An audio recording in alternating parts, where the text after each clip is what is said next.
Good morning, bowlers. We are here at Emerald Bowl in Houston, Texas. Today, for this beginning part of the stream, we got the Deez Nuts Bowling Club going up against Texas Mafia. For the first part of the stream, we will start off with our scratch bowlers. For Deez Nuts, we're going to have Andres Villarena, Xavier Malone, and Johnny Quach going up against the Texas Mafia scratch bowlers of Cliff, David, and David. Practice time looks like it is coming to an end, so prepare for a long 5-6 hours of bowling today. Should be all fun, but don't worry, it's gonna be a lot of smack talk in there too. Practice is coming to an end here. Let's get ready to bowl and get it going. Hey, no bumping. We know who you are. We know who we're looking for. That's right. This is not a no-tap event.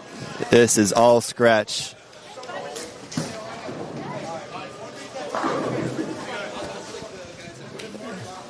Of course, right as I say that, Andres gets a 4-pin. I told him in practice, this isn't no taps, this is real bowling.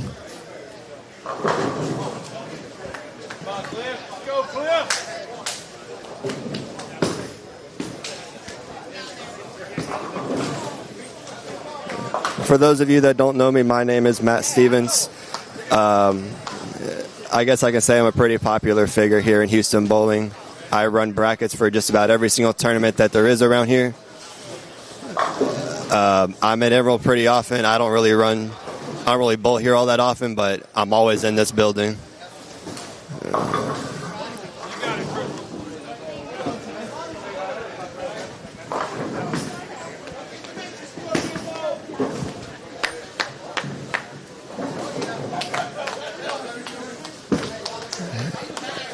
Xavier up here on lane 7.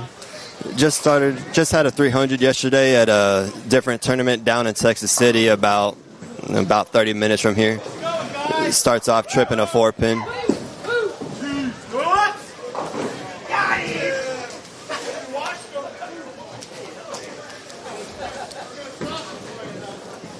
This is honestly my first time at a UBA event, so I don't really know what to expect, but I guess I'm going to be in it for the ride with y'all.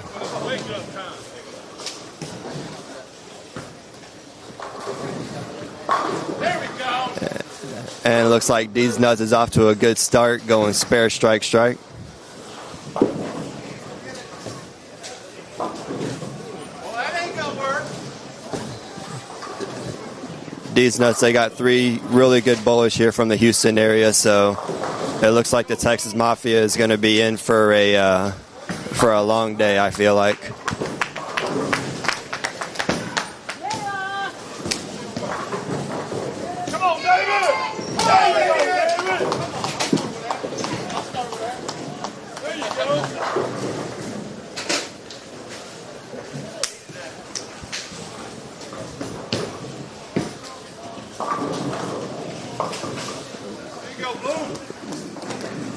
But if y'all see anything that you want me to talk about, just let me know in the chat, and I'll answer any and all questions.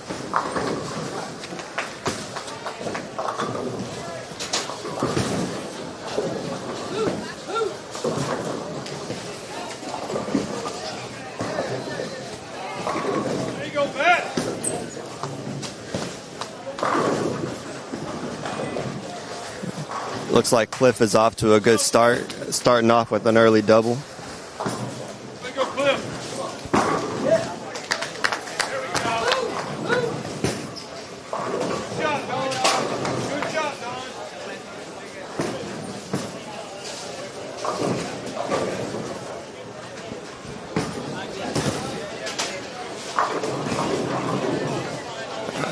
Andres looks like he's throwing a Storm Tropical Surge solid.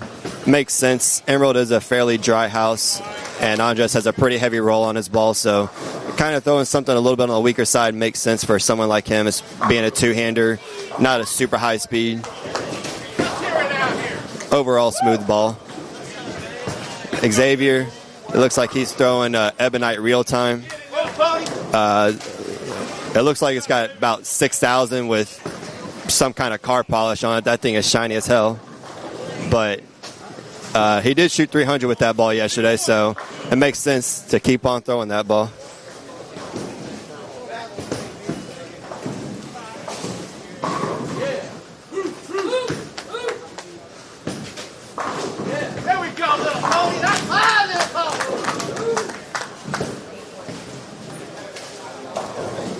And then Johnny, it looks like he's throwing an Ion Pro from Storm.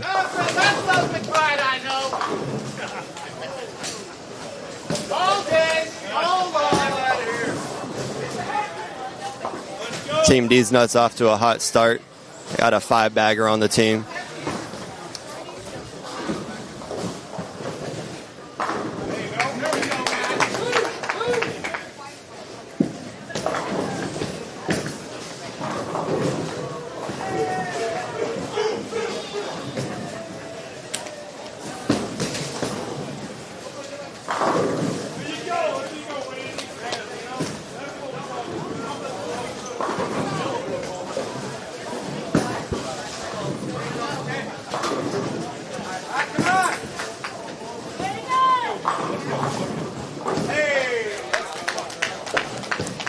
And Cliff's early run comes to an end, leaves a 10-pin. Andres up, matches Cliff's early double, so now Andres is back on the leaderboard.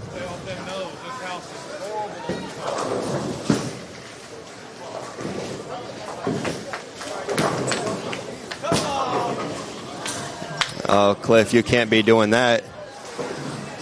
When you lease something, you got to spare it up.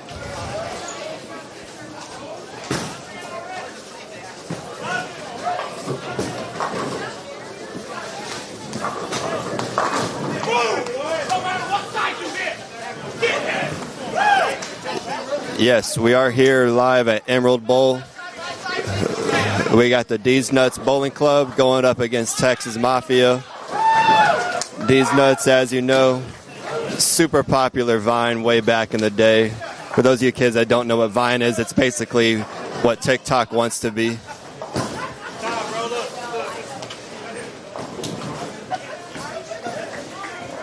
Oh, Xavier, just a bet outside. It leaves a 2-8-10. That's kind of where that shininess is just really going to come back to bite you in the butt.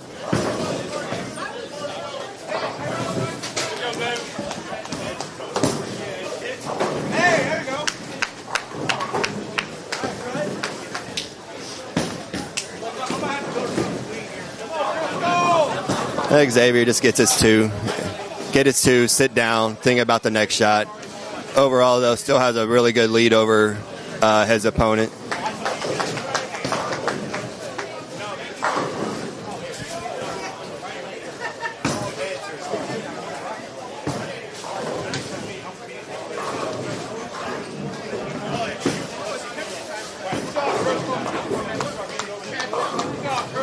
David B goes to the beak, somehow gets the strike. All of them fall, but I mean, it's not a game of how, it's a game of how many.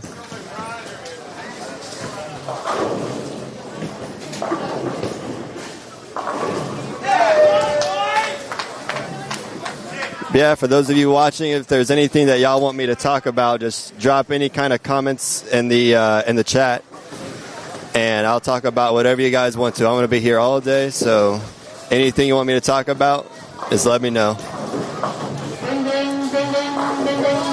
And he got half. I don't know about y'all, but getting 5 off of a double typically is not a good thing.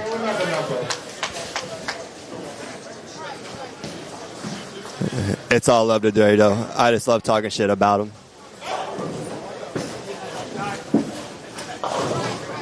Oh, sends the 3 in front of the 4. That's a tough way to go out on that.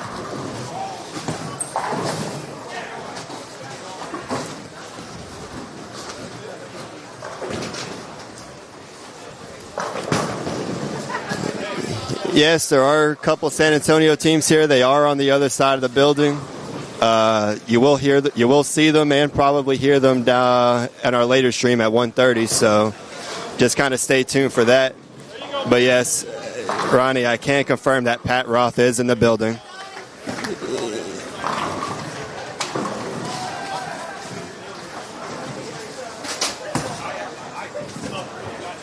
It's about team totals? All right. Well, if it's about team totals, I can tell you Deez Nuts is going to have a commanding lead because the second bowler for the Texas Mafia got off to a pretty slow start. But, I mean, he's staying in it.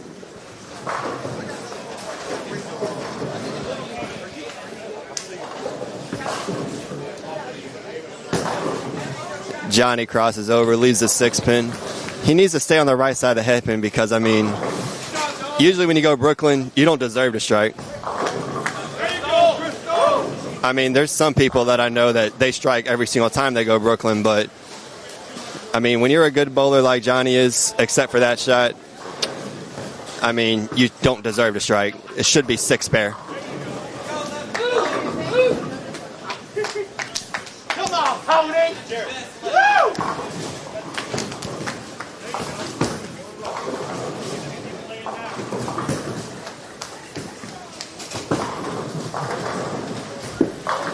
Johnny looked back at me after he went that Brooklyn. I think he could hear me a little bit. He knew exactly what I was talking about when he went Brooklyn.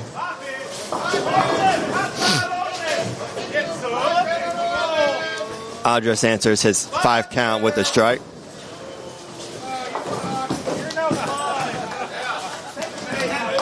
Cliff looks like he's throwing a Hammer New Blue, the not urethane ball from Hammer. Although Hammer calls it the not urethane ball, it really is a smooth overall reaction. Really gives it a urethane-like reaction.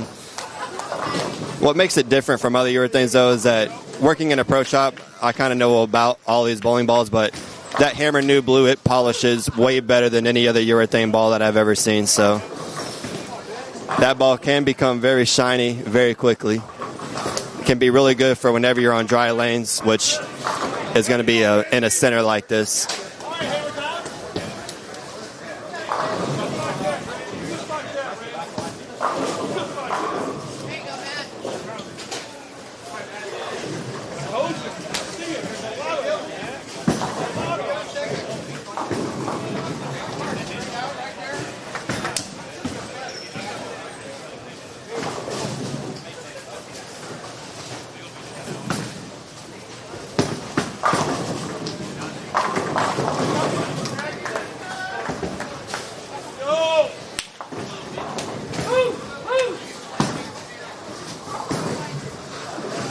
We will see the other teams bowl. After every game, we will switch to a different team. But our feature teams for this first shift will be Deez Nuts against Texas Mafia. Each game, we will see a different team bowl, though. So at 1:30, we will see 2 different clubs. I believe the River City Gunslingers and the Alamo Omens will be the second shift of teams that we see at 1:30 today.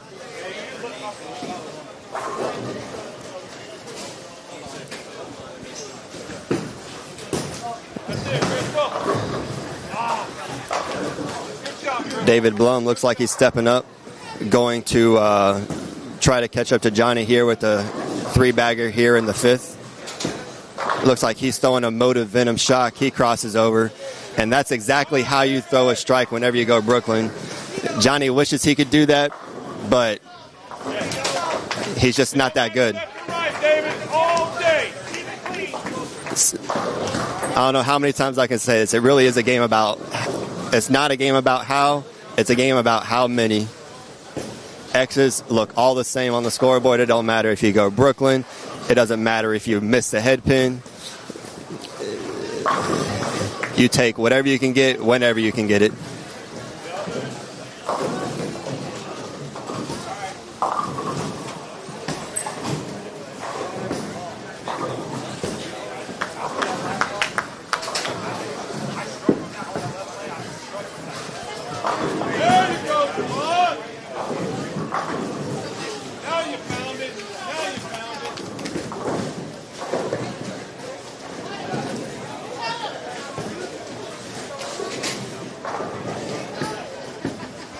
Xavier falls off of that shot and 210s again.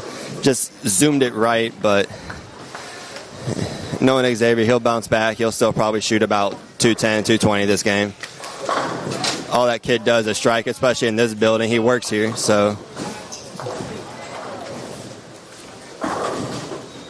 It looks like David Sherlock. He left a stuffed 7-pin that could have been a really good strike off of that other shot.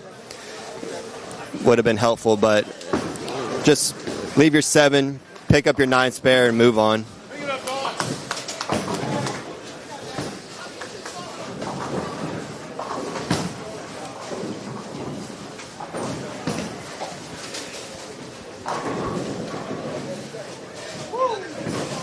Johnny, after the open, steps up, gets the light mixture on the 7. Kind of needed after he goes Brooklyn, split, and then gets the light mixer. Probably made an over adjustment, but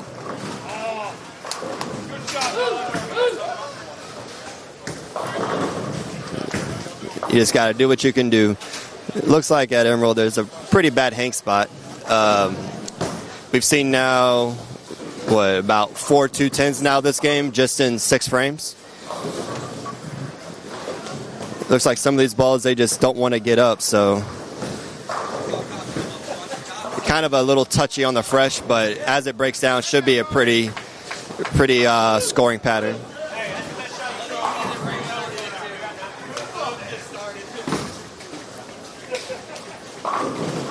Oh, David Blum with a very nice conversion on the 210.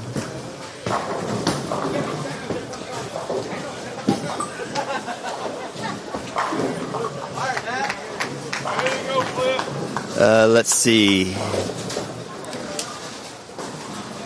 Yeah, handicap pairs, they sure are talking. We got a whole big peanut gallery back here. They sure are. They're all talking their smack too. It's not just the bowlers, it's everybody else that's back here. It's a lot of yelling and going on, but I mean, that's kind of expected. I have seen videos of UBA bowling before, but really kind of in the Northeast region, not so much in the Southwest, but I didn't really know what to expect whenever I got here, but it's a pretty fun atmosphere.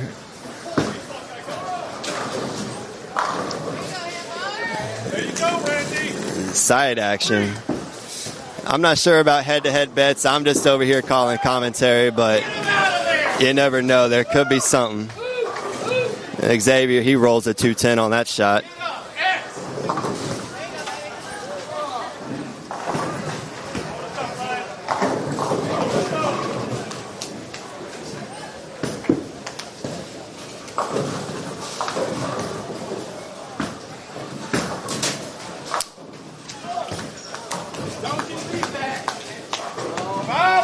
Oh no, we getting a lot of 5-pins over on 11 and 12. We'll be over on that pair in a couple of games, but when you leave a 5-pin, better believe that you are going to get a lot of hands up, especially in this building. This is live at Emerald Bowl here in Houston, Texas. This is a Southwest UBA region. At Emerald Bowl in Houston, Texas. For this feature match, we got the Deez Nuts Bowling Club going up against the Texas Mafia.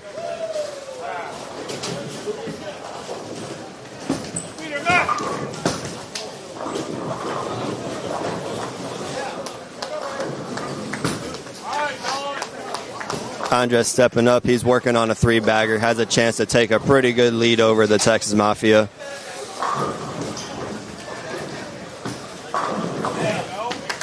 And he goes through the nose. Kind of leaves the same type of shot that he did in the 4th frame, just minus the 10-pin. So we'll see if he can get the 3 to actually hit the 4-pin this time instead of getting it in front of it.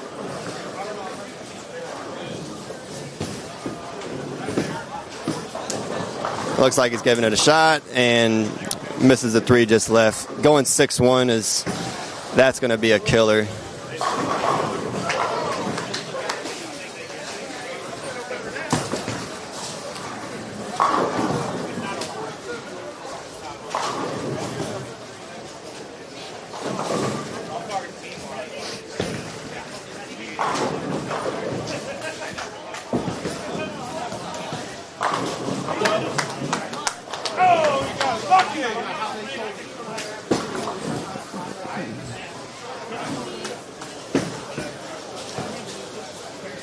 Xavier almost leaves a 9-pin. That ball wanted to go right in front of the 9-pin. That was almost a no-tap hit, but that ball went sideways, and that was lucky to get the 9 out. I will say that. Oh, David Blum gets lucky. Gets the 6-10 out of the big 4, so I'm sure he will definitely take this 8, spare it up, and go have a seat. Johnny Quach got a nice little 3-bagger.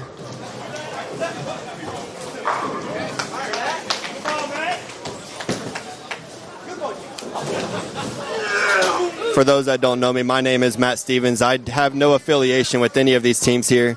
I am from the Houston area. I run brackets for so many major tournaments that are around this part of the city.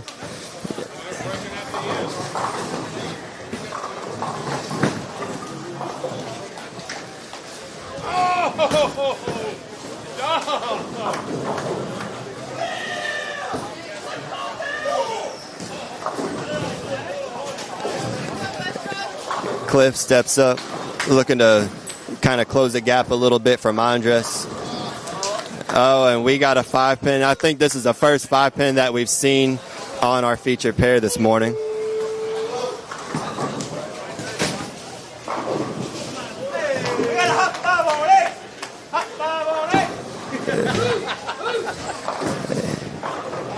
We got everybody with their hands up. Oh, my God. Oh, my God. Okay, he got it.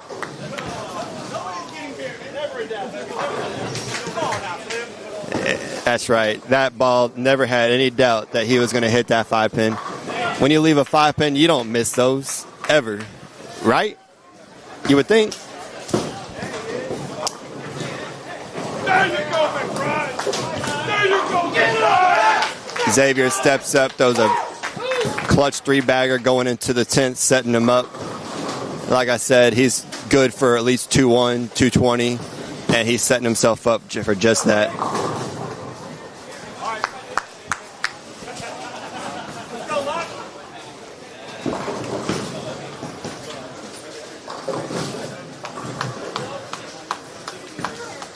Ronnie, I'm just going to stick to our doubles victory that we had at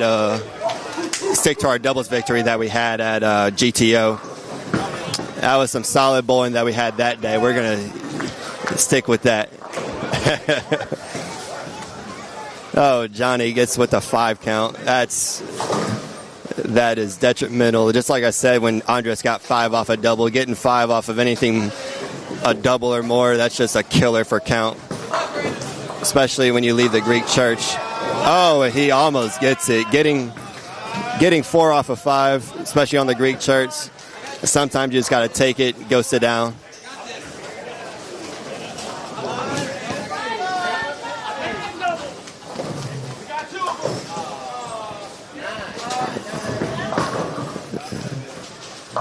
So it looks like going into the 10th frame, the Deez Nuts Bowling Club, they're probably going to have about a... Oh, no. We just had a 5-pin miss over on lane 9. Oh, my God. How do you miss the 5-pin? Oh, no. Oh, my God.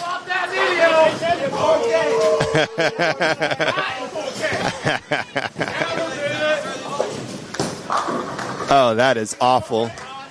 I'm sure everybody in the chat heard that.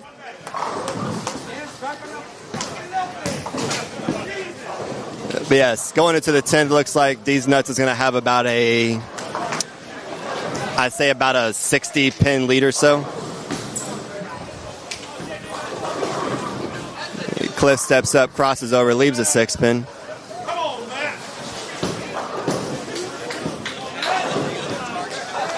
It looks like we just had our first 5-pin miss of the day. Andres steps up, goes high, leaves a 4-pin. I told him earlier today, this is not no taps, this is regular bowling.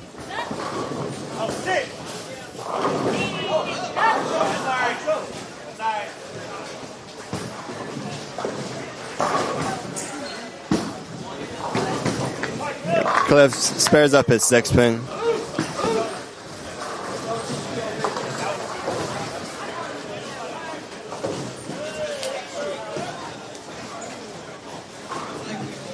I know these aren't really head-to-head matches, but I see it as head-to-head just because that's the kind of point system I'm always familiar with. Plus, it's easier for me to do math that way. So it looks like going into the second bowler, it's going to be about a 20-ish, little less than 20-pin lead for Deez Nuts. But Xavier does have a pretty commanding lead over the second bowler, so it's going to be a lot more than that. Cliff, good spot for a 7-10 on the fill ball. Ends up shooting a 170. It's one thing I hate about Emerald. It takes forever for the score screens to come back up. Cliff ends up with a 172 his first game. Andres gets to 188. I looked at Andres' average before we started. It said for his average in this tournament it was 241, so a little bit below average, buddy. Yeah. Xavier steps up with a 3-bagger going into the 10th. We'll see what he can do in his 10 frame.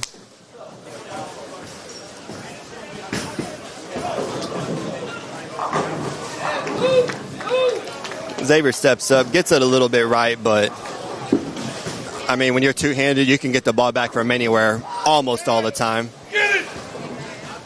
David S., he misses a 6-pin in the 10th, 160. This is going to give Xavier just a commanding lead going into that. One more here is going to put him in the high 220s, maybe 230 if he can get at least 9 on the fill ball. But Deez Nuts is definitely going to come away with the win for their first game.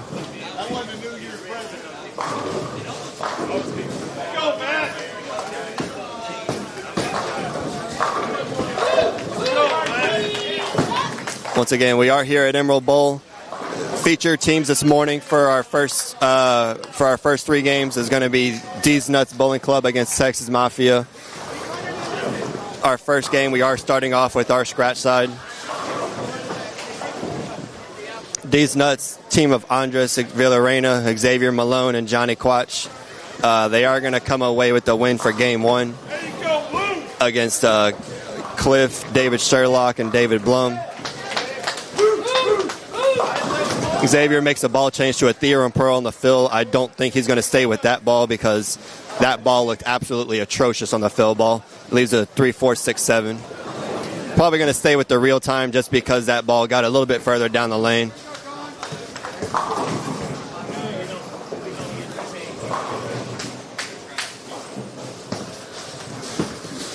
Yeah, that boy Xavier, he's good. There ain't no denying that. I mean, can't be too good if you only shoot 220, but what can you say? Usually 220 in this building is pretty okay sometimes. There you go, Crystal. Come on, Crystal. Xavier finishes up with 6 on the fill for 227. Johnny has a chance to get to 2-0 with a spare here. I figure he may probably make a ball change on the fill ball if he can spare this up as well.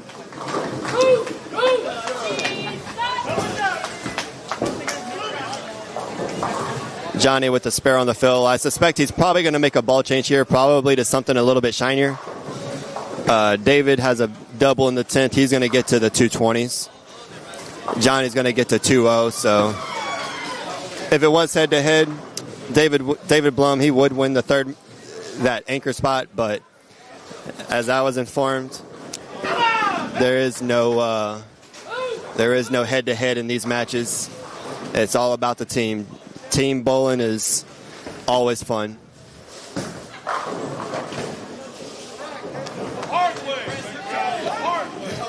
David Blum sticking with his Jackal Ghost. Struck out in the 10th, gets to 223.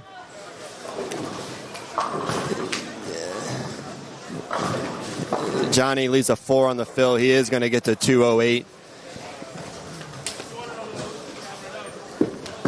Deez Nuts looks like they win their first match. On the scratch side, they are going to win their match.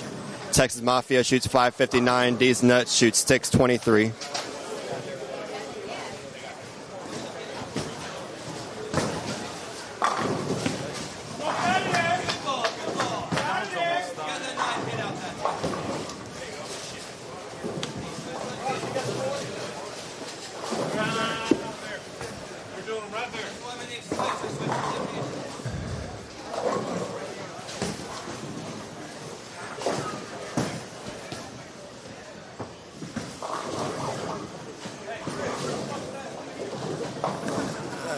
All right, we are going to stick with the scratch division up until the first handicap team will start their second game. Looks like they're finishing up their 10th frame now, but we will switch to the first handicap team for game 2. As you finish up game 1 here, make sure to bring the recap over to the bracket table once you have finished off the score. Thank you. Andres starts off with a strike. That's always a good thing after you shoot 180. Once again, boys, those of you in the chat, those of you watching at home, wherever you may be, if there's anything that you want me to talk about, anybody, you just want me to hear talk shit about somebody, just let me know. I will happily do it.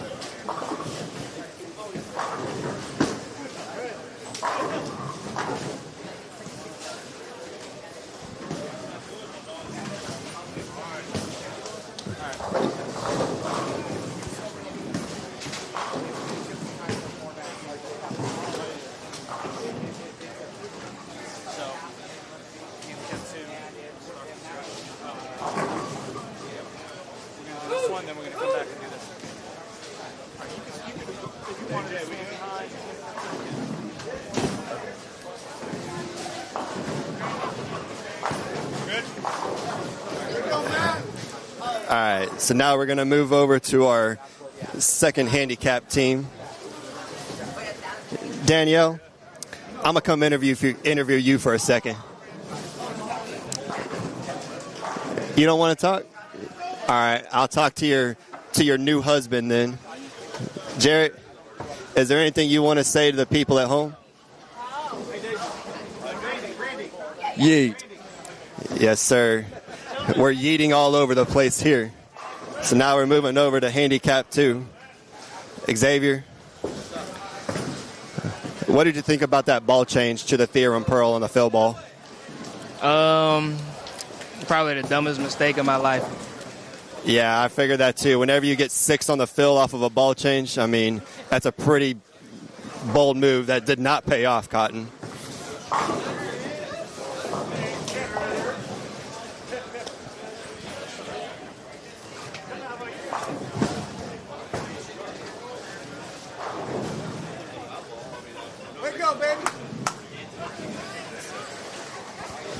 All right, so we are over here watching handicap 2.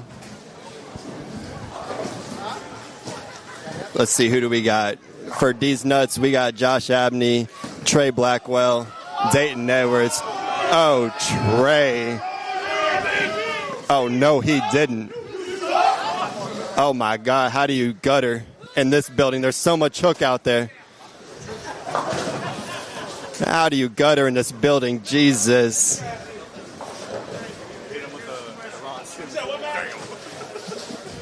I can't believe you gutted in this building, Trey. Oh, my God. God damn. All right. And it looks like for Texas Mafia, I can't see the leadoff bowler, but it looks like we got David, and I guess a Randy.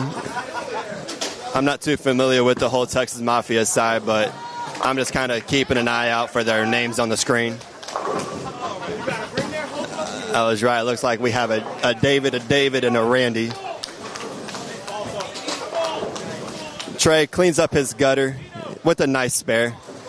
That's the easiest spare to shoot at when you shoot at it at least 36 times a night. But gutter spare, if you're going to do it anywhere, it's always best to do it on the first ball of the game because you can still have 290 out there. Dayton looks like he starts off with a 6-pin. And Randy, he crosses over. This is going to be the theme of the day. It's never going to be about how. It's always going to be about how many. And when you can go Brooklyn, you take it anytime that you can get it.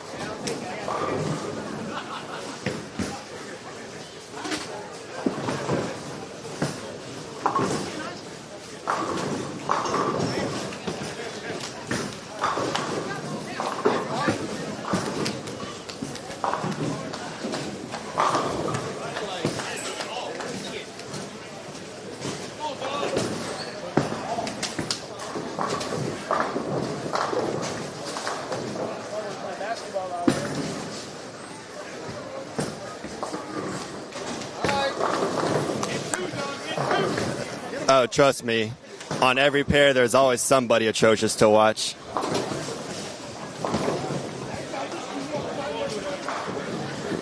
Trey stepping up off of a gutter spare.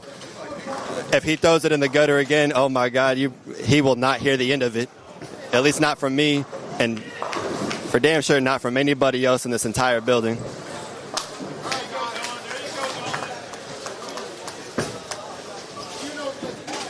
Oh, he definitely didn't gutter on that shot. He wasn't even close to the gutter on that shot. But, I mean, you take what you get. When you go gutter spare, sometimes you're bad enough to go Brooklyn. Hey, overcompensation. That's right. That was an over-adjustment.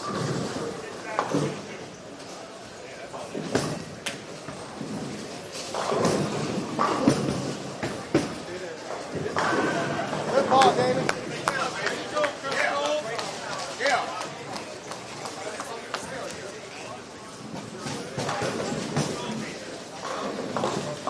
For those of you joining us, we are here at Emerald Bowl. Feature pairs this morning. We do have Deez Nuts Bowling Club, Get Salty, going up against the Texas Mafia, 2 Houston area teams. The first game we did start off with our scratch side. Deez Nuts did win their match. Now we're on our second game. We are seeing one of our 2 handicap teams for this game. David McBride bowls at Tomball. Well, now I know. I don't travel too often to Tomball. I'm there once a year for a fairly decent scratch doubles tournament, so I'm not really in Tomball all that often.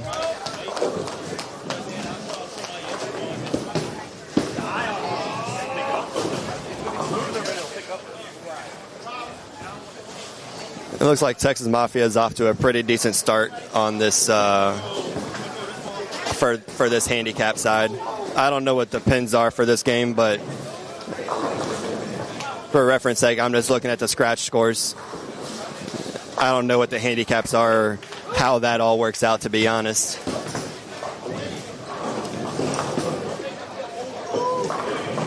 Oh, just a bit outside. There is that big hang spot out there, and as we saw from the scratch side, 2 10s are a very big possibility in this building. Sometimes when you get it out there, you throw it in the gutter too, so. Hey, we don't ever live it down. That's right. Gutter spare in the first frame is basically the same thing as a 9 spare.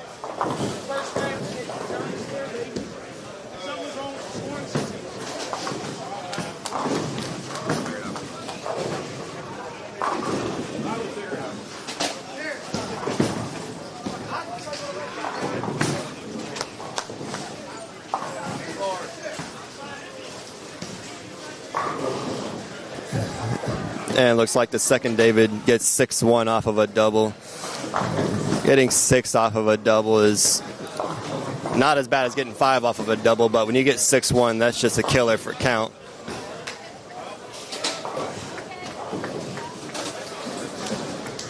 Let's see if Trey can step up and make this spare. There's that hang spot we're talking about all day. 210. Seems like here there's 210, Brooklyn, 4-pin, or gutter.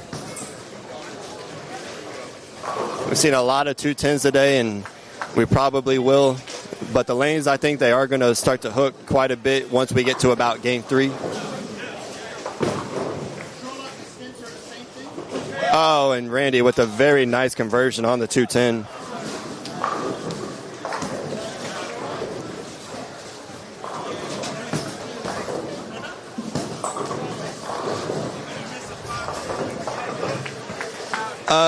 I wouldn't say the Emerald logo is covered up.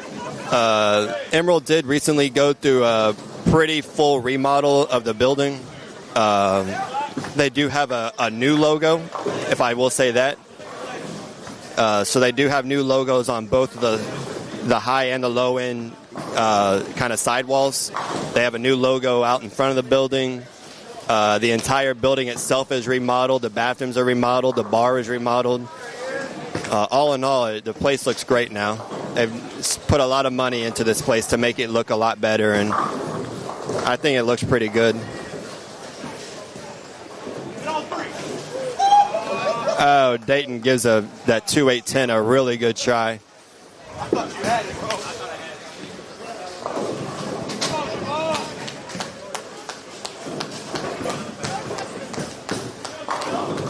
Man, when you start to talk about yourself in third person, that's how you know you really suck.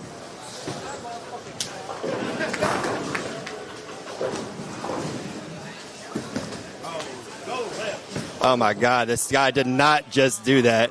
I can't believe he threw it that bad and struck. Oh my God, how do you strike like that?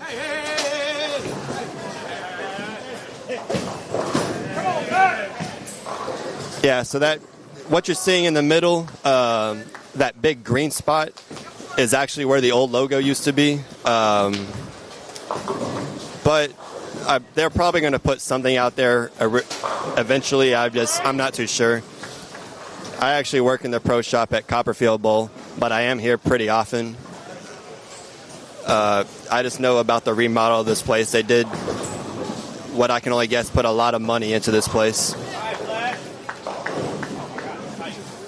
6.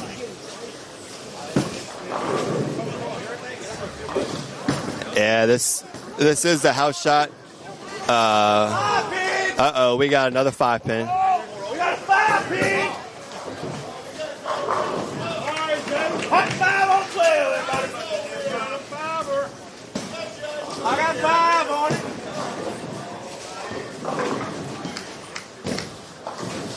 We'll see if he can make this pair. Oh my God. Oh my God. Oh man, that is awful. How do you miss a 5-pin, man? But Texas Mafia looks like they will still have a lead going into the 5th frame. Even with that 5-pin miss, that should be negative 20 for some people, but 5-pin miss, like you do, right? You look back at the video, you laugh, and then you move on.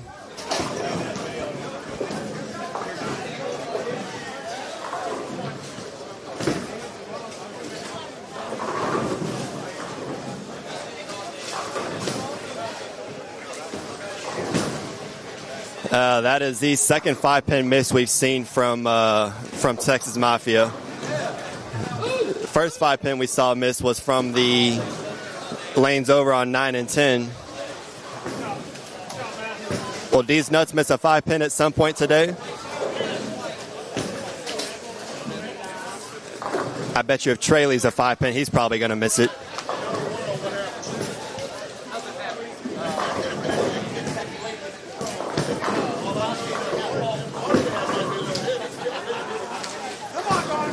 Yeah, Boogie, this is the house shot.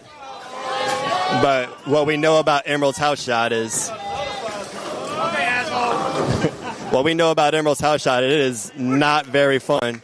Emerald house shot is a very, very hard house shot. Probably the hardest in Houston. It looks like we got another 5-pin over here on 11. What's going to happen with this? Oh, that's... Oh, man, that ball wanted to keep going.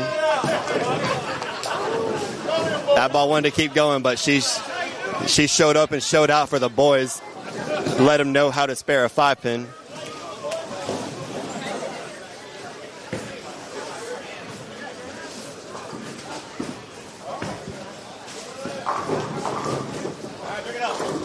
Man, anytime he hits the right side of the head pin, he gets 9. Maybe he should start going Brooklyn more often.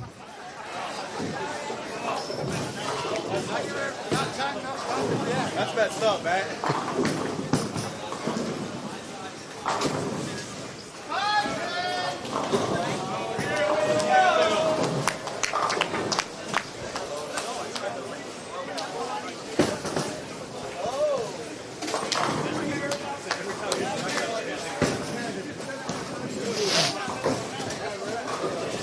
I wouldn't say their shot is super cliffed. I would say the shot here at Emerald is just a much lower ratio than other house shots that you would see.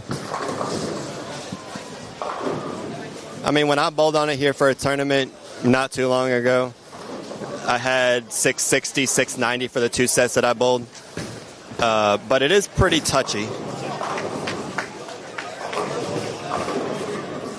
Although what we bowled on for the PBA tournament here a few weeks ago also, I feel like that shot is probably easier than what the house shot is just because there was a lot more oil.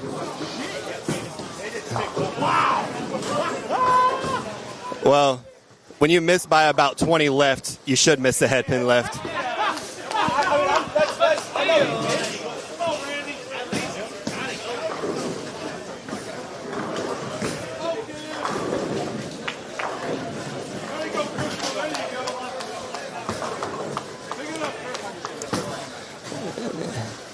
It looks like David in the second spot started off hot with a double, then goes open, open, open, leaving the door open for Deez nuts. But Texas Mafia for sure is there. They're staying in it. They're making their spares.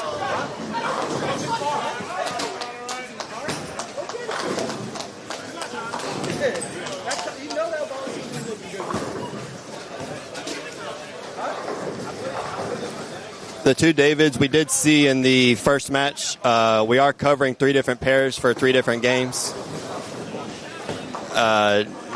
David Sherlock and David Blum, we did see them their first game. David Sherlock shot, I believe, a 160. David Blum shot, I believe, a 223.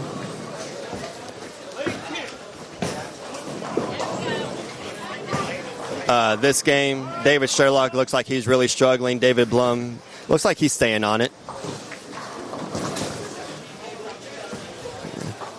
Oh, I stand corrected. Their leadoff bowler is a Don, not a David.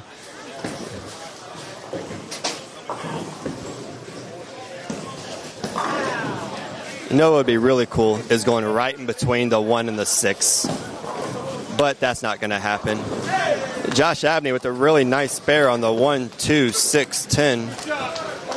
Otherwise, almost known as a PBA washout, but a very good spare nonetheless.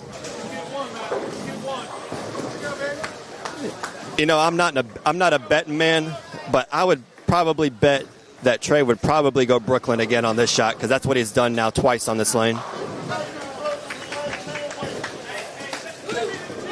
Oh, that for sure ain't Brooklyn. That's what we like to call a double positive. He hit the right side of the head pin and he struck.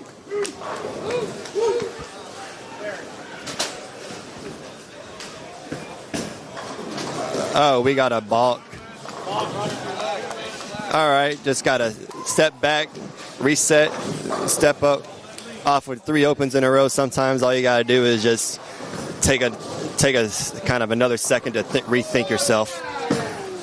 It looks like David McBride is throwing a roto grip clone. Got a pretty good shot off of that. Leaves just a 4-pin.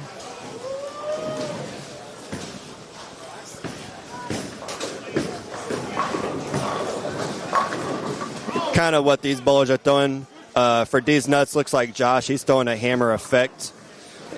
Trey, it looks like a shiny hammer obsession tour. And Dayton looks like he's making a ball change to track Tundra Fire. And for the Texas Mafia, their leadoff bowler, Dawn, looks like she's bowling a 900 Global White Hot Badger. It's an older ball, but was definitely one of the better balls back when 900 Global was in its San Antonio era.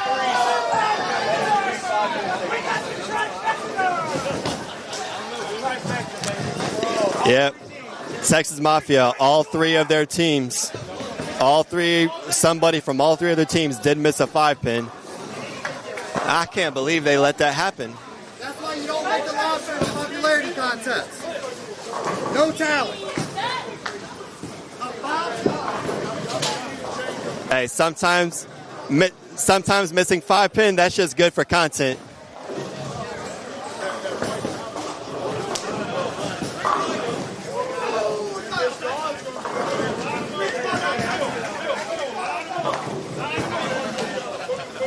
Anyways, going back to what everybody's throwing, looks like Don's throwing a White Hot Badger, kind of one of the better global balls back in its San Antonio days.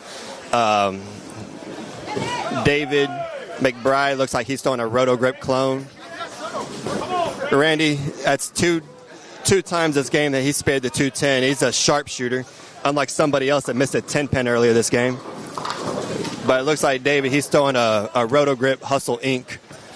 Probably one of the best hustles that ever came out of Roto Grip.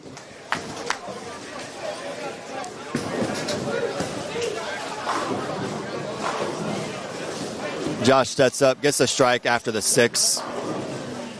Really good recovery shot after missing the head pin the shot before that.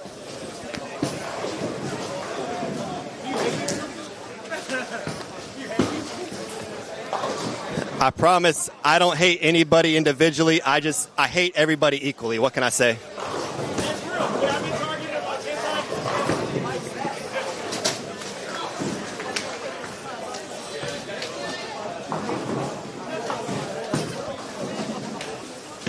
I like to spread the love and I love to spread the hate. I love everybody equally and I hate everybody equally. That's who I am and it's what I do. Don steps up, shoots at the 10-pin, falls in the gutter at the last second.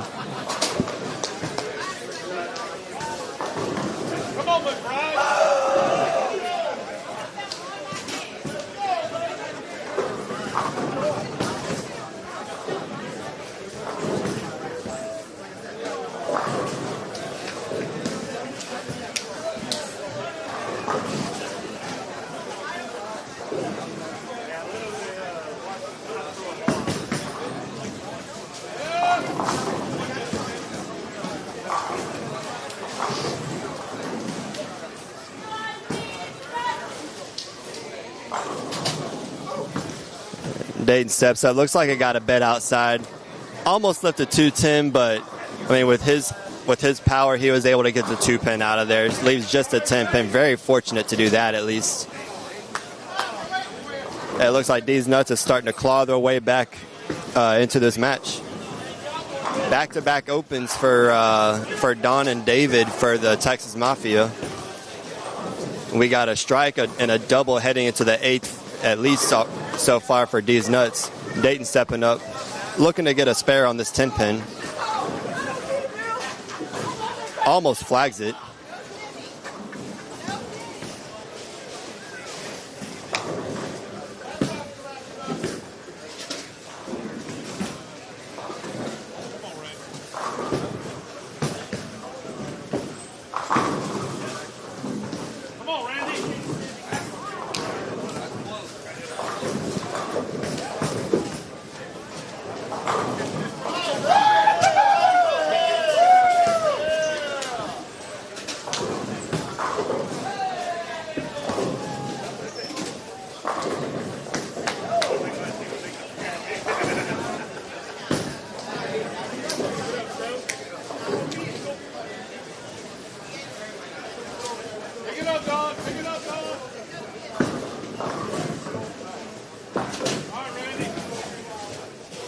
I mean, when you go from a place that's got a lot of oil like Tomball, and then you go to a place like this that's just very touchy, it can be kind of different. So the guys typically that have the higher speed and rev rate typically would not just dominate overall, but especially in a building like this where they can kind of get it through the front part of the lanes a little bit better. Or you just be left-handed. This building is very much favors lefties.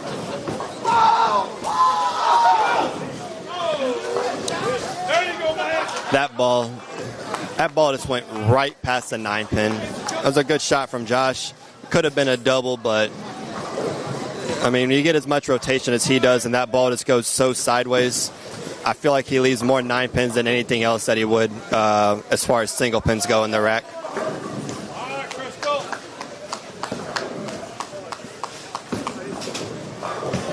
But Josh is able to clean that 9-pin up.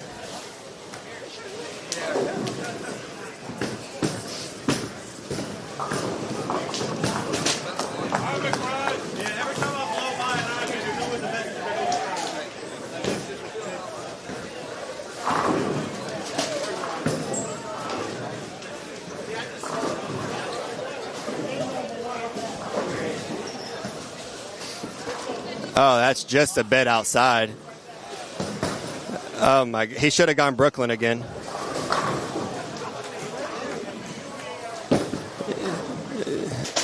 I mean, Trey's got a higher strike percentage Brooklyn than he does hitting the right side of the head pin. And that's facts.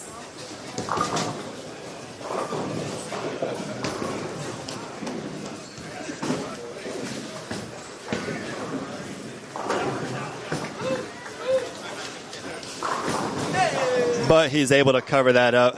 I'll give credit where credit's due. I'll say that was a pretty nice spare from Trey Blackwell.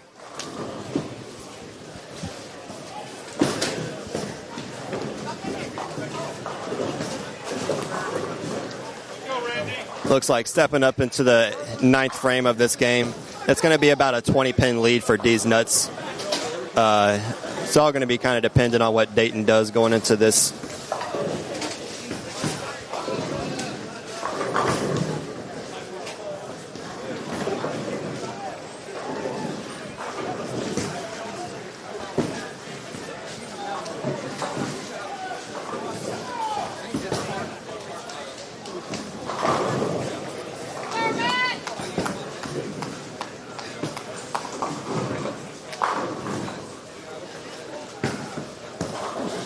Dayton stepping up in his 8th frame.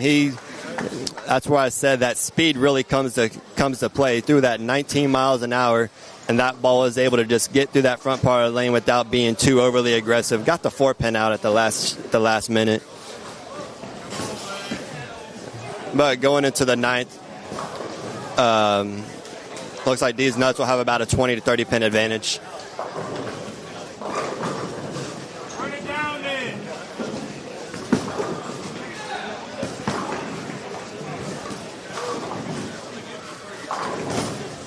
We'll see if Dawn can follow in her teammates' footsteps. Her anchor bowler's been able to spare the 210 twice already this game, so we'll see if she can have that same kind of luck.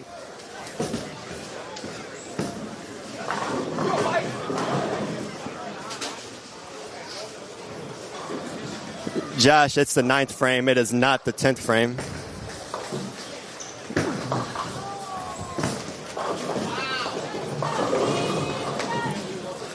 I'm going to say, Josh is over here thinking it's the 10th frame. It was definitely the 9th frame. You only get one shot of frame whenever you knock them all down.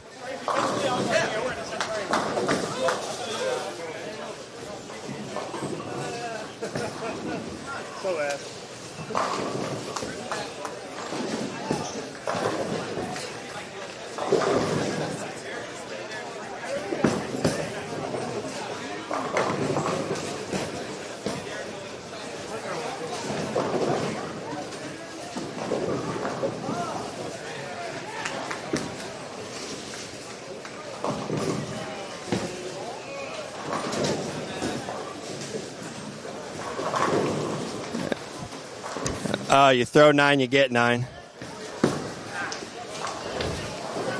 He should have gone Brooklyn. He probably would have struck.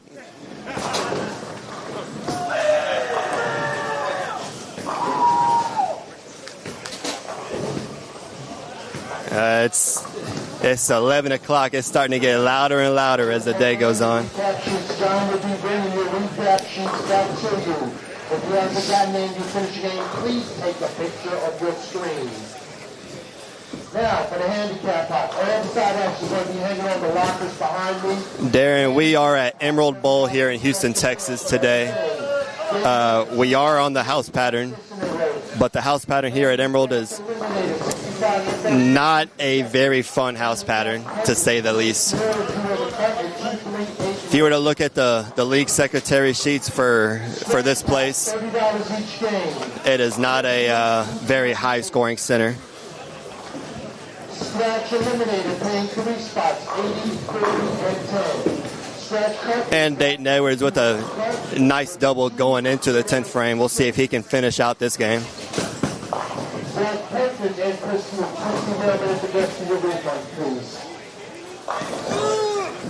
Maybe I should have told Josh that now we're in the 10th frame. We'll see what he can do.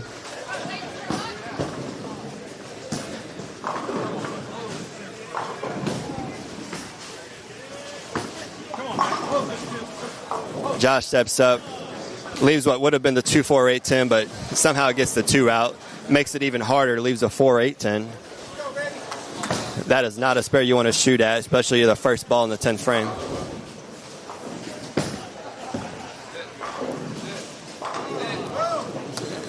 And Miss Dawn steps up. She throws her first shot in the 10th. Gets to throw 2 more at least.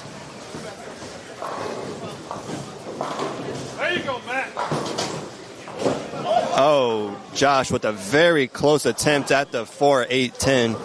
I don't know how he missed that, but that was a really good attempt at it.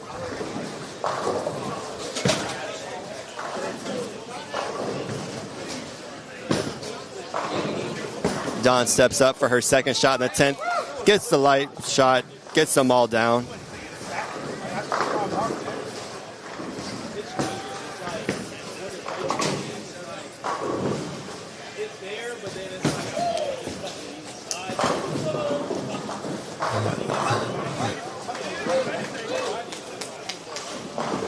Trey steps up for his first shot in the 10th.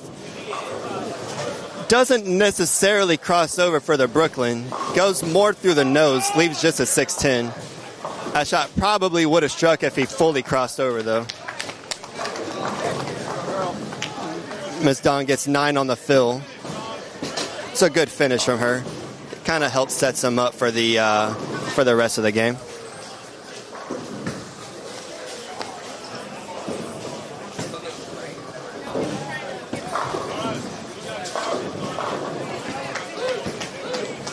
Trey gets his spare in the 10th. Looks like he's making a ball change to the 1 reverb for his fill ball. Compared to the Obsession Tour, it's probably going to get a little bit further down the lane, but it definitely should be a lot more angular. So we'll kind of see what happens on his fill ball right here.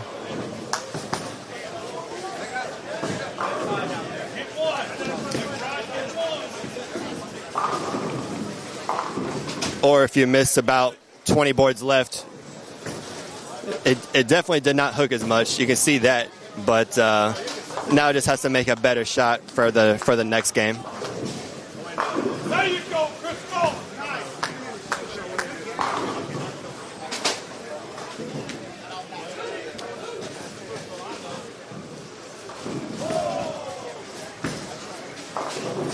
Yes, for those of you joining us, my name is Matt Stevens. I have no affiliation with any of the teams here. I just say it how it is.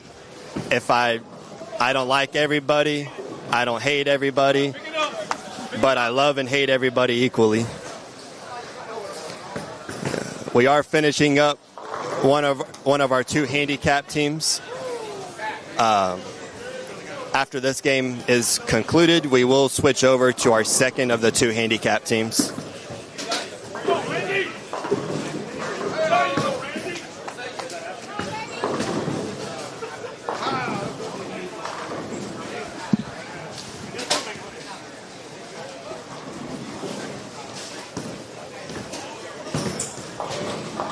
And Dayton Edwards steps up, gets the spare in the 10th.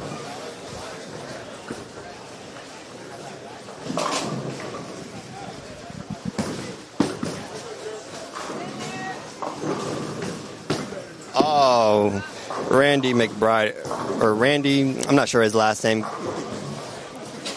Randy steps up, almost gets the 2-pin to fall forward, but leaves just a 2-pin on that shot.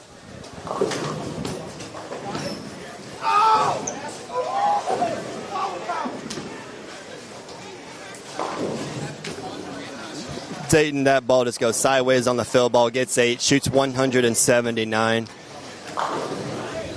I'm not sure what the handicaps are, but it looks like Texas Mafia is going to take game 2 on this side. Or no, Deez Nuts is going to take game 2 on this side. My apologies. Randy Hammond. All right, looks like he finishes up with 197 this last game. It's on me. All right, that's the conclusion of this game.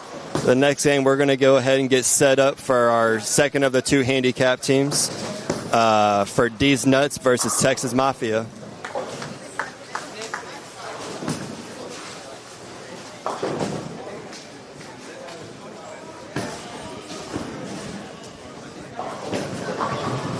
John, Hey, say some words for the camera.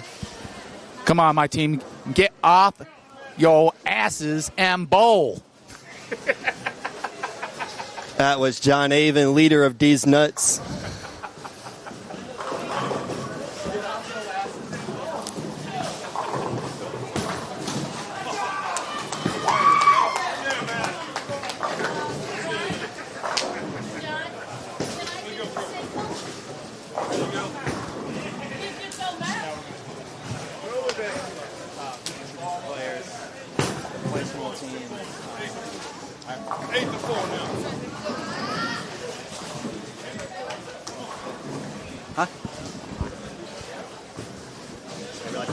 Matt thinks he's hot.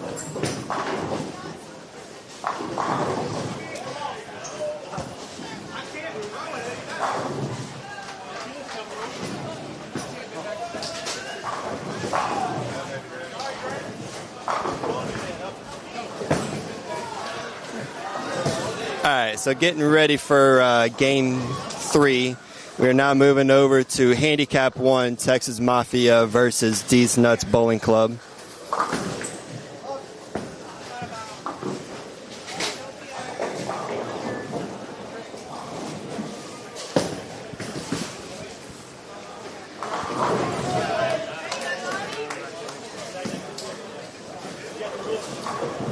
It looks like stepping up for Deez Nuts. Lead off, we're going to have Gabriel Palomino. Gabriel is one of the more unique bowlers here in Houston. I've known him for a very, very long time. He is a one-handed backup bowler. Probably one of the best backup bowlers here in Houston, if not the best. Doesn't strike the most out of anybody in Houston, but damn, can he make his spares. Probably one of the best 2-0 to 2-1 average bowlers I've ever seen. And then we have stepping up over for leadoff for the Texas Mafia, Crystal Sherlock. Not too familiar with her. I have seen her at a few handicap tournaments before. I know the name, but I don't know her as well as some of the other bowlers that I see. Bowling second for Deez Nuts, we have Matthew Cisneros, or as I like to call him, Sean Maldonado Jr. He is a fairly newer bowler, works here at Emerald Bowl inside of Mike Austin's Bowling Dynamics Pro Shop. Starting to get better and better, and really working in a pro shop can kind of do that for you, especially when you are with somebody as great as Mike is. And it looks like stepping up second for the Texas Mafia, we do have Javon. I'm not sure what his last name is. I'm just going to call him Javon. But, damn, he's got some good dreads. And as me and my teammate would say, it's all about the power of the dreads. When you have dreadlocks like that, you can strike forever. And for Texas Mafia, stepping up in the anchor position, we have probably the best name, and this is unbiased, of course, but the best name that there is. We got Matt stepping up here on the anchor position for Texas Mafia.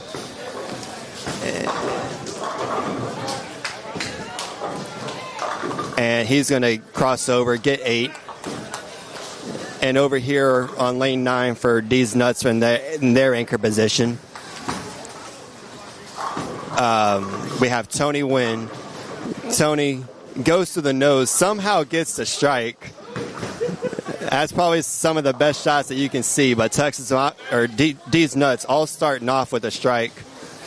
And Texas Mafia is starting strike, spare. So it looks like we have a pretty decent start for this third and last game between Deez Nuts and Texas Mafia.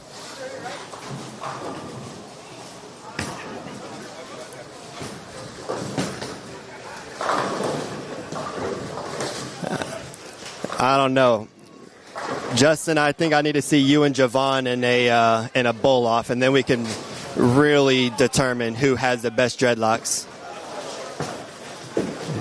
We got Crystal Sherlock. She starts off with a double. Starts with the pressure early for Mr. Gabe Palomino.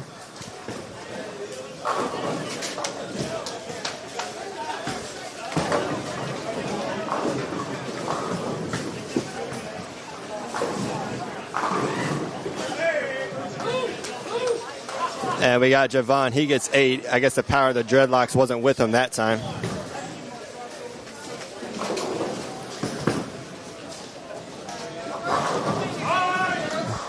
I'm going to go talk to one of my buddies. He knows all about what I'm talking about because he's actually the one that first came up with it.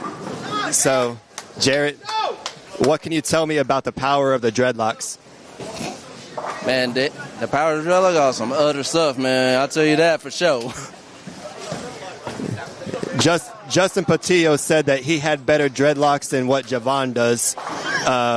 Who do you think has the better dreadlocks, Justin or Javon? I say Justin. Hey, you heard it, but really, there's only one way to decide it. Y'all gotta bowl for it. That's all you can do.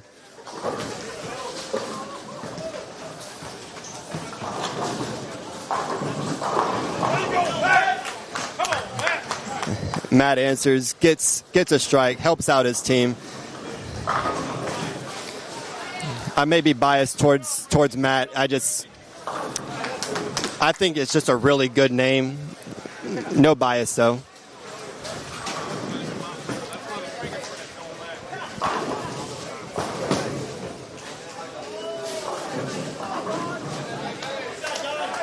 You got Tony stepping up for his second frame. Chance to get 2 doubles on the board for Deez Nuts.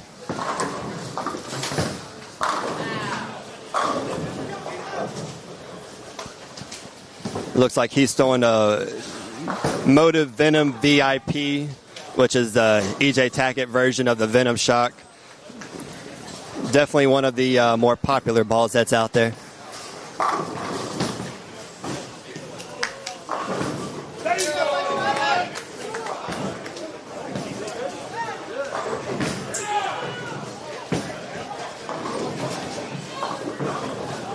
And Tony cleans up the 3-6, 9-10 very nicely. Back-to-back teammates that spared the 3-6, 9-10. It's not a very easy spare to pick up, but definitely good whenever you can pick it up.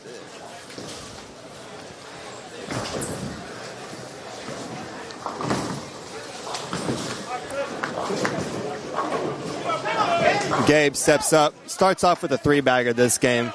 Gets the pressure on Crystal.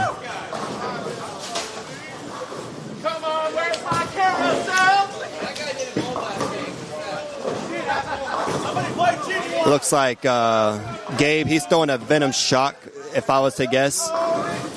Miss Crystal Sherlock looks like she's throwing a Hammer Black Widow 3.0. Matt Cisneros crosses over, gets to Brooklyn, trips the 6 out. All kinds of things went wrong, but went right with that shot. Looks like he's throwing a Track Theorem Pearl.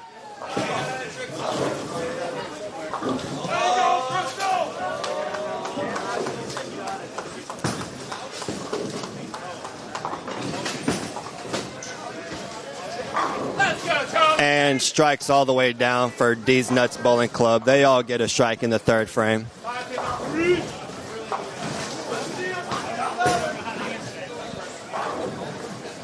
Looks like we got another 5-pin in the building, down a few pairs. If they miss it, I'm sure we're going to hear it.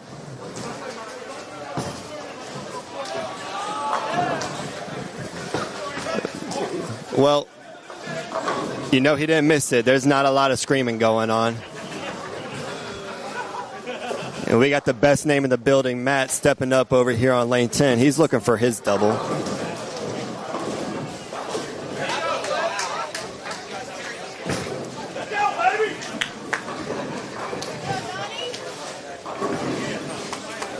And he gets his double. The power of the mats was definitely there that time.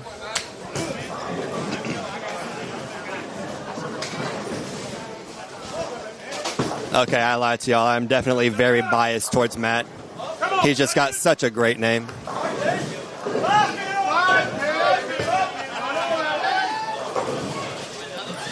Looks like we got another 5-pin from Texas Mafia. Let's see if that makes number 4 today that they miss.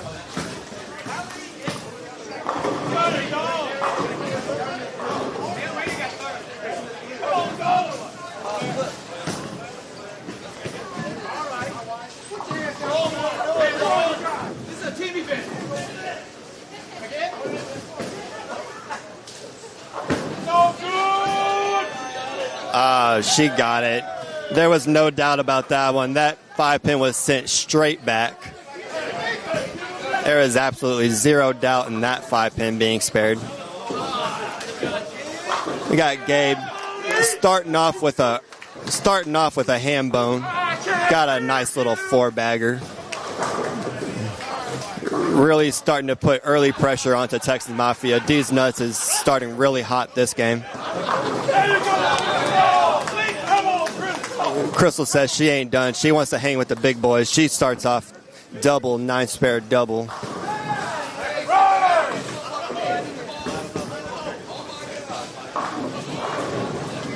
Matt gets the ball to go through the head pin again. This time leaves the 310. Wasn't as fortunate on as he was on the shot before. Most likely is going to make a ball change, or should make a ball change to something weaker. They got Javon stepping up. His dreadlock power wasn't there for that shot. Ends up leaving the 9-pin on that one. Really good no-tap strike, but for regular scoring, not the way you want to go.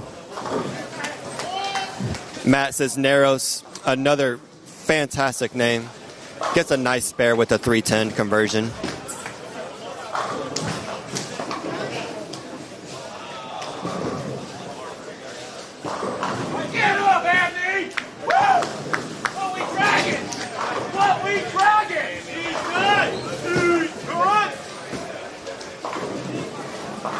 Tony Wynn goes to the nose, leaves just a 610.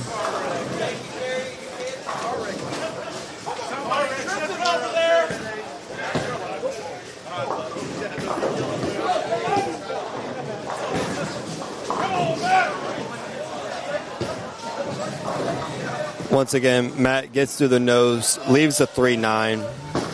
Another one of those very tough spares to shoot at, especially when you bowler on lanes that are hooking. The 3-9 is not really not a whole lot of fun to shoot at, or really just in general.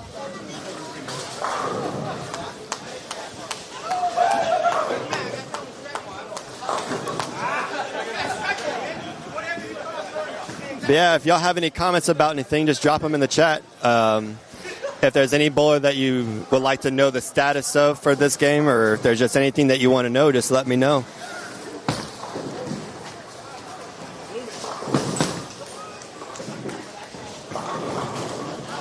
Or if there's any bowler that you just want me to start talking smack about, I can do that too. I did it all of last game. I can do it all of this game as well. Gabe somehow leaves a very light 9-pin. I don't really know how that happened, but knowing him, he's probably going to spare this up.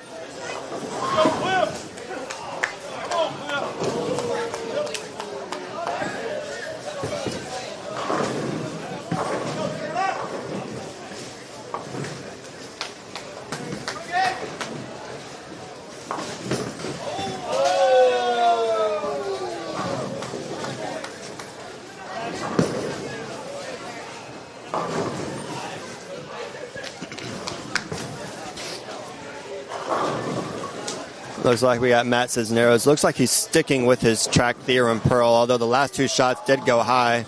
That shot goes high as well. Goes to the nose, crumbles out the 4-7-10.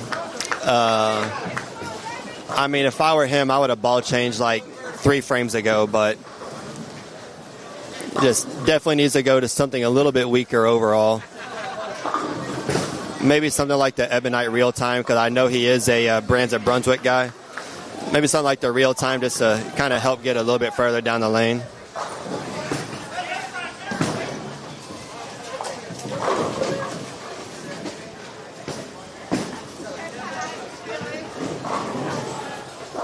You got Crystal. She left the head pin in 2 shots. Missed the head pin right on the first shot. Missed it left on the second shot.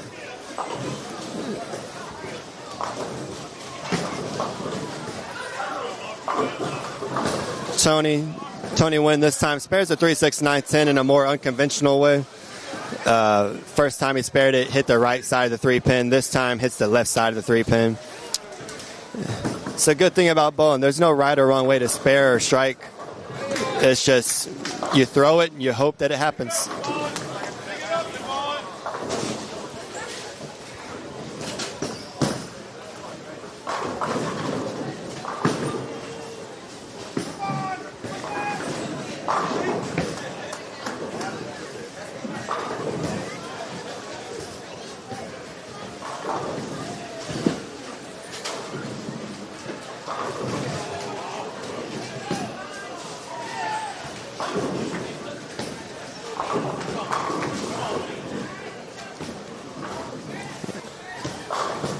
Oh, we're starting to get a runaway Deez Nuts side over on this handicap 1 team.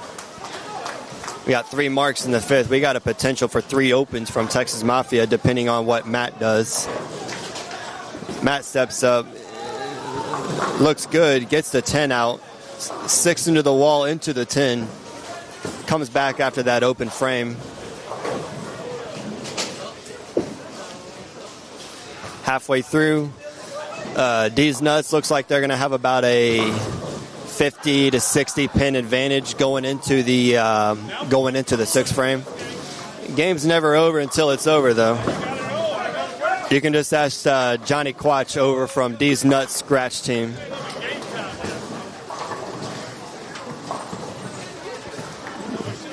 We were bowling a tournament. Johnny had a 60 or 70 pin advantage over me after 2 games in a 3-pin total pinfall match. And he starts off spare, gutter open, split, and I start off 4-bagger 9 spare, and I came back to beat him.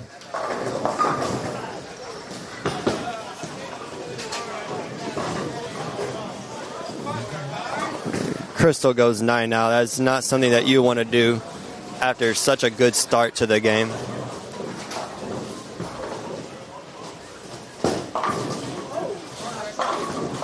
This time, Matt made the correct adjustment, gave it a little bit of airtime on that one. And that ball definitely, maybe the ball change wasn't the way to go, but just throwing it in the air, taking the lane out of play. That's when you're in a building where the front's hooked, sometimes that's what you got to do. We got Power of the Dreadlocks, Javon. He answers with a strike of his own.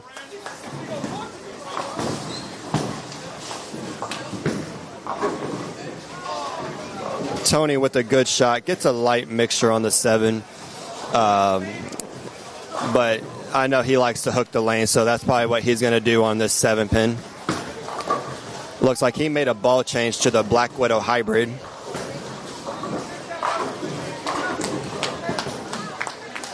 And we got 2 mats now on this pair, both with doubles. I guess it's a good time to be named Matt on this pair.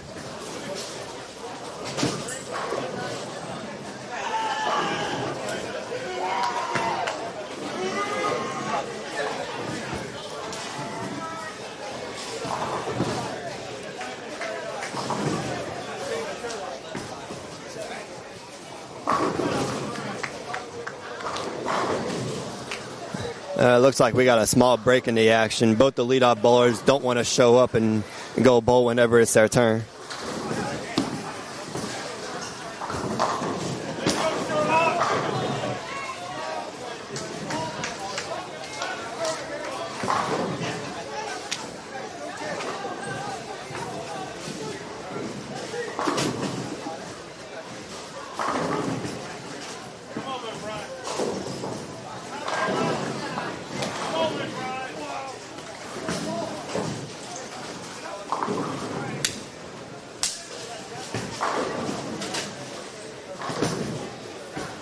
And Gabe Palomino steps up, goes light again, leaves the 3-5. Crystal, she steps up, goes to the nose, gets all 10 to fall. When you go back-to-back opens, it really doesn't matter how you strike. If you were to ask somebody that's walking into the building right now, you could tell them you threw that ball like Anthony Simonson or E.J. Tackett. You threw that ball perfect. An X on the board is an X on the board. Oh, Gabe chops the 5 off of the 3-5. Didn't give it enough hook and just gets 1 out of that. It looks like Texas Mafia, they're not going down without a fight. They're working now on a team 4-bagger.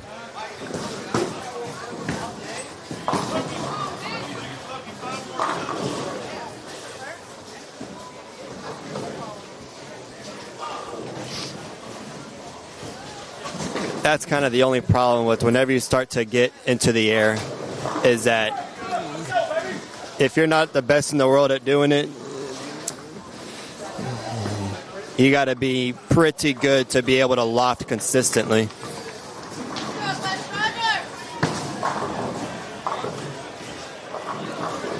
Got a couple of opens from Deez Nuts. Another open could definitely allow Texas Mafia to get back into this match.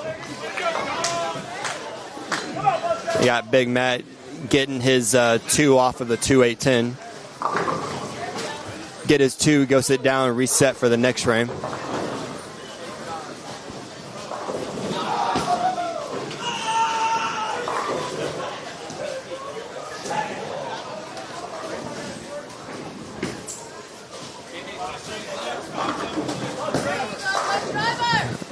Looks like we got a lot of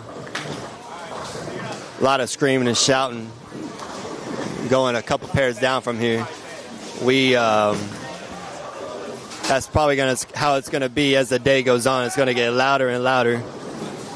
When we get the San Antonio teams in here for the next set, it could be pretty loud then too.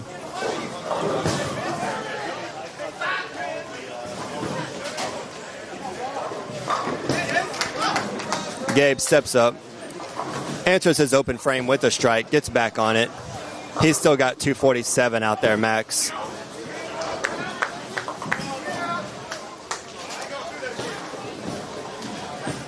And Matt, for some reason, is still sticking with his track theorem Pearl.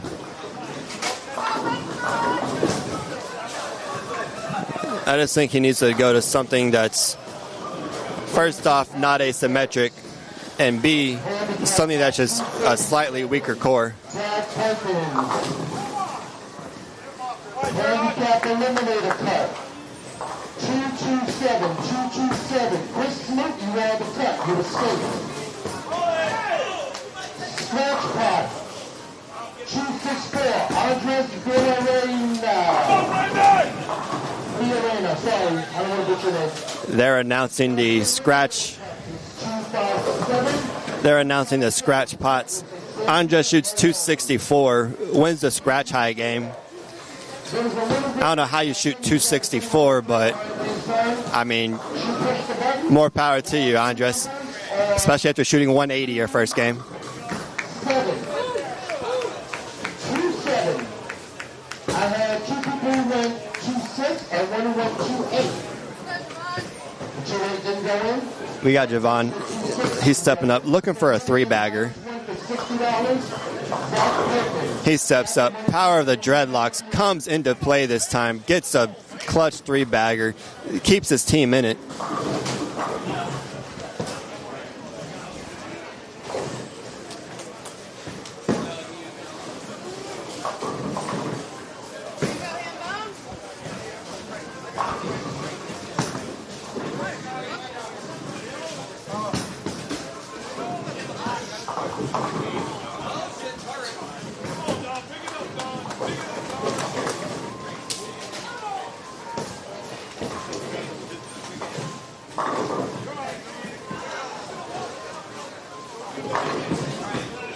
Matt steps up, gets the strike in the 8th. We got spare double from the team, and we got strike, spare from Deez Nuts. Altogether, it looks like Texas Mafia is going to be down by about 20 going into the 9th frame. But a couple strikes here will definitely help.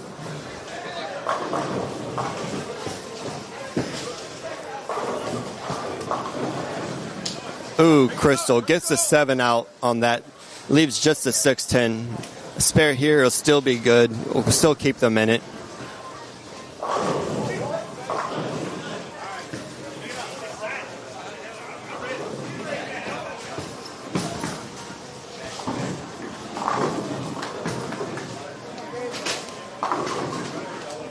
Ooh, Gabe sends the, I don't know what pin that was, but it went in front of the 8 pin. Leaves just the 8.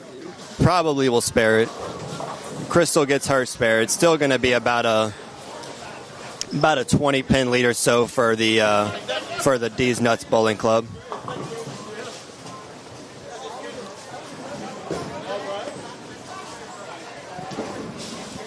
We got Javon. He's stepping up for his, looking for his 4-bagger. This would set him up beautifully for the 10th. He steps up, gets his 4-bagger, keeps them in this game. They said they ain't going down without a fight.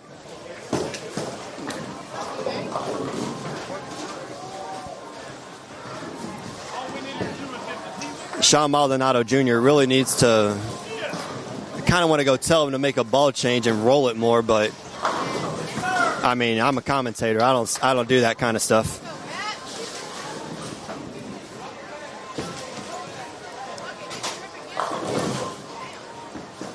Matt stepping up. He's looking for a double. Gets a big double going into the 10th. He sets up his team perfectly. We got a couple of doubles going into the 10th for Texas Mafia. Let's go.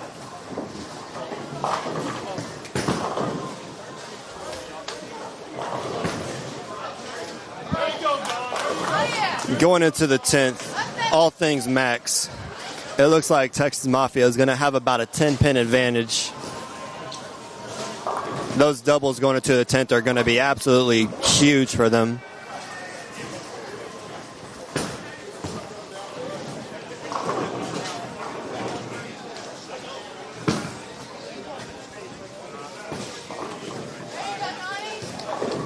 If Mike Austin was here, I'm sure he would tell him to make a ball change and try to be a little bit more rolly with it.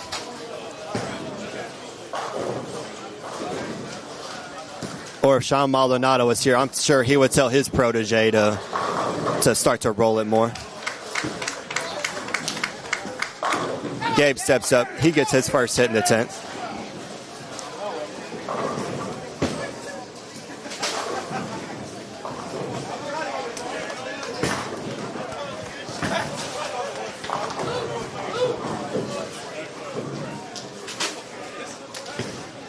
We'll see if Crystal can answer with her first shot in the 10th. But Gabe steps up looking for a double. Doesn't get it. Leaves the 3-5. A double here in the 10th for Crystal would be absolutely massive.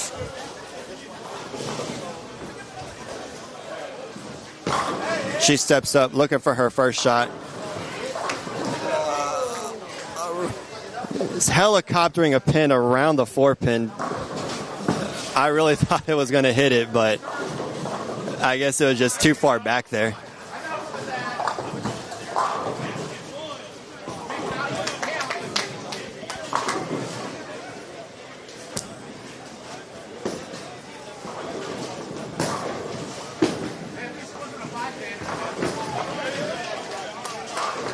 But Crystal, she'll get her spare here. Her team will still be set up for a chance to take it.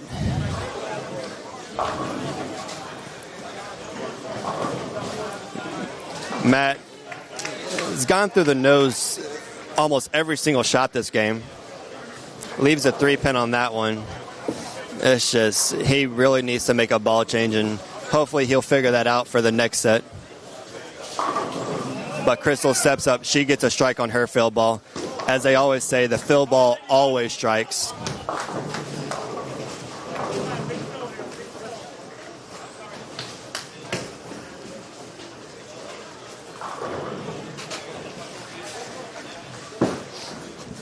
We got Javon. He's got a 4-bagger going into the 10th. We'll see if the power of the dreadlocks comes into just super clutch play right here. The shot looks a little inside. Gets to the nose, leaves a 310. Spare here is going to be really good for him, though.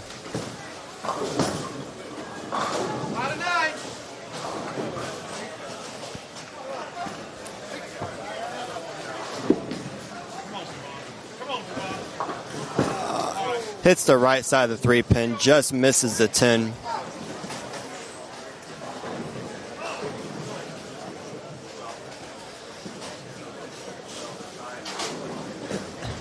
And depending on what happens here in the 10th, this game should just about be all but over.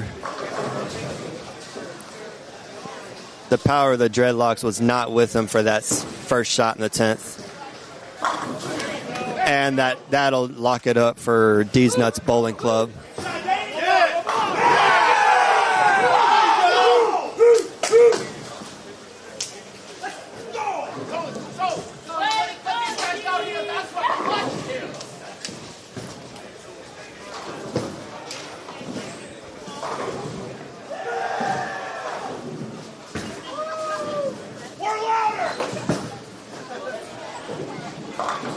It looks like that'll wrap it up here for our first shift here at Emerald Bowl. We're going to be back here at 1:30. We're going to be seeing our two San Antonio teams, the Gunslingers and the Alamo Omens. Yes, sir. Yes, sir. We'll be seeing them here at 1:30.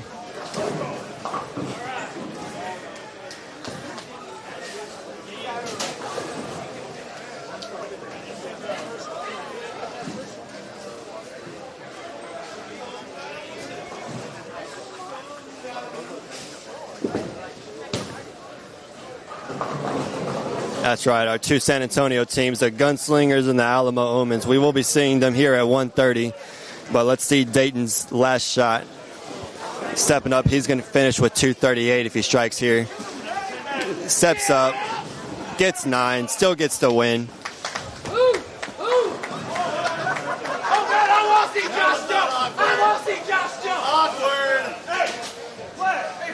These teams need to know how to celebrate properly. They can't even do it right.